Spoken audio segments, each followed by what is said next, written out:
Hello and welcome to a fireside chat with Kat. I am Kat and I am out in the wild today at one of my favorite ghost towns here in the Keweenaw Peninsula. I'm not going to tell you what it's called because it's also one of my main foraging spots.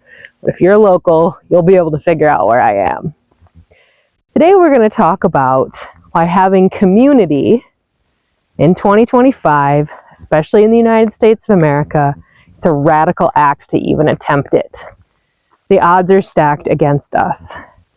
I have a degree in community organizing, and I've always been interested in community. That's why I started this channel, because it's really hard to accomplish. This is tough stuff because we live in an individualistic, hyper-toxically individualistic society, obsessed with capitalism at all costs, obsessed with constant growth, and it's really hard, and a lot of us are feeling the effects of a number of generations of this now. And I wanted to talk about this here at this place because this town was founded in, I believe, 1854. That's when the copper mine was sunk. And this was a community. And people banded together and they helped one another and they worked together. They birthed their babies, they raised their children, they died, they helped each other. And it is that old-fashioned sense of community, right? And it is such a rarity now to have anything like that in our culture. I have something of it where I live in my own little ghost town. And it's very nice, and we've worked hard to accomplish that. And we know that it's special and we cherish it. It has been tough, though, to create community because of the hyper-individualism. And people are so focused on themselves. What's in it for me? People seem, oh, it smells like lilacs in here. It's lovely, just lovely. People are so wounded, I think, by our toxically individualistic culture, by the generational trauma, rejection from their families, from their parents, rejection of community. You know, a lot of us are wounded. And I think that what many of people are lacking these days is a resiliency and the skills needed to repair relationships, the grit to work together when things are tough. Because let's face it, we can all just stare at our phones, right? We can just get into our own little silos, our own little spaces, and we don't have to talk to anybody. We can order our groceries online. They deliver it. It's great. We don't have to get out there and do much. Or if we do, when we're done, we just go right back to the screens, or the drugs and the alcohol, or the sex, or whatever it is. And I'm not saying people didn't have their vices in bygone eras, because of course they did. I'm not saying people were of a better quality of mental health. I'm really not sure. I'm actually interested in what other people think. I find that hard to believe that people with such little knowledge of mental health issues could have healthier lifestyle, could have healthier mental health, but perhaps they did because they didn't have all of these imposing factors that we have in America. All the excuses to not be in community. You were forced to, you had to be in community to survive. You don't need to anymore. You just have to have a smartphone and be able to pay it.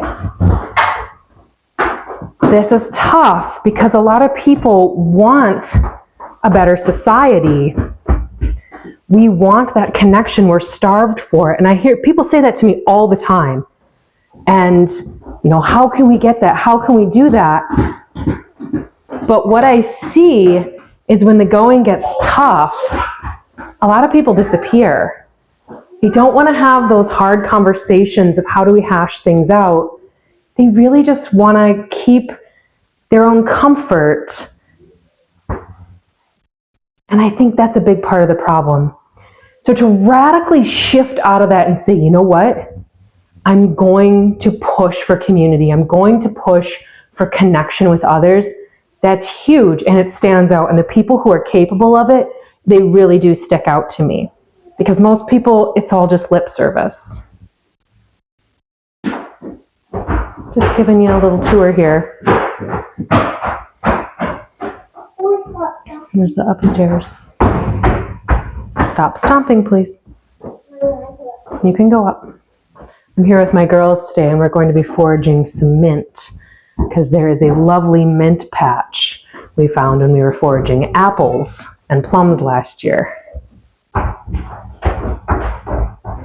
There's some white linen wear, some undergarments, a display in here. That's pretty cool. And there's some pictures of what it looked like. How many of you out there yearn for that community where you can call on your neighbor? Oh shoot, I need some eggs, I need a cup of sugar. Hey, can you watch my kids for an hour while I get something done? How many of you yearn for that? How many of you even know your neighbors' names? How many of you are too afraid to ask? One of the saddest things that happened to me in the last few years in my neighborhood, in my little ghost town, was I was trying to be welcoming. A young lady moved into a house on my street. I had my son bring over a basket with some flowers and some jam and some, I don't know, whatever I had. You know, welcome, a dozen eggs, welcome to the neighborhood, come and visit. And she won't even look at anyone in the neighborhood. She's that closed off. She's not from the area. She's a student from a wealthy family whose parents bought her a house, which is really common up here. Thank you. And she won't even acknowledge people in the neighborhood. She won't even make eye contact. That was really sad to me, that that's where we're at. Can't even acknowledge. She can outsource everything. She can buy everything to fill a void. I don't know about you, but that void doesn't get filled that easily for me. I want something real and something that means something. But it's hard. It's very hard when the door gets slammed in your face, when you think you might have found some people and it turns out that it was all just superficial and it was only as long as they felt good. Because what is so common now is people can't hash things out. They can't do that relationship repair because it's just easier to discard each other. Now, I get it. I don't really want to fool with a lot of mentally ill, untreated mental illness myself. When I catch a sniff of that, I do tend to go running, especially addiction issues and things like that. You know, I've done enough trauma recovery work to know that a lot of those people are no good. And those ones, that's fair, right? We can't do a whole lot with that. But at the same time, we're not going to get healthier as a society, as a person, you know, as families, if we don't practice this work. If we don't practice, thank you. Look at these forget-me-nots. My 3-year-old is picking flowers. We're not going to get better at repairing anything if we don't try. And what I've been seeing in 2025 is people are not willing to try.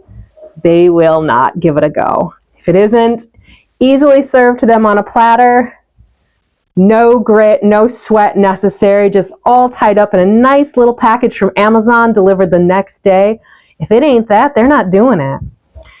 And that doesn't give me a lot of hope broadly, but if you know what I'm saying, and some of you do, it gives me hope for us, right? We can connect somehow. So let me know, where do you find yourself? Do you find yourself discarding people when it's really, when there's a little bit of toughness and maybe going into that, you know, those addictive behaviors, the phones, the drinking, whatever it is? We've all been there. We've all had our moments. Or are you trying to do better? I know for myself, I'm trying to do better. And I'm at the point where if people aren't actively trying to repair their trauma, at least in some way, that I can't, it's tough. It's really tough because they're so easily rattled, so easily anxious, depressed, and unhappy. And let's face it, that's what Americans are. That's why we have a fascist in the White House. Fascism is not born out of a joyful, healthy, thriving society. It's born out of utter misery and decay, and a strong fascist comes in and takes advantage of that, which tells the miserable people that they can be on top if only they can just dominate and control the masses. That's where we're at as a society, and that's very clear to me, and that's why I started this channel. So if you're interested in those types of topics, thanks for sticking around. I appreciate it. Thanks for hanging in there with me all these months. While my tech isn't great, I'm aware, don't have the ability to always edit these videos, but things will get better, slow and steady, right? A little every day. So thanks for hanging out. Like, subscribe, and share, because I would like this to be a place where people can come, and it can be a bit of a community, a bit of a sanctuary for folks as we try to hash out, like, what the heck are we doing? And we got a little bit of a witchy vibe going on here too. And one of these days I'll make a real good video about that side of this place that I think is so special in my favorite foraging spot. So take care. I'm up here on the porch. I wish you could see it. This view is phenomenal. Oh, there you go. There you go. You know, that's mountains here in, I guess actually it's not a mountain technically, but that's, we get some mountains up here in the northernmost part of the UP, and that's actually the ridge, I think. All right, don't quote me. I got to do some geology work about and geography and stuff, but the Keweenaw Peninsula has some amazing, unique, only found up here in the whole world, rock formations, copper and such geology. So that's really neat, and we enjoy that as well. And this is such a special place. So, all right, folks, take care. And as always, sending love from my radical foraging spot to yours.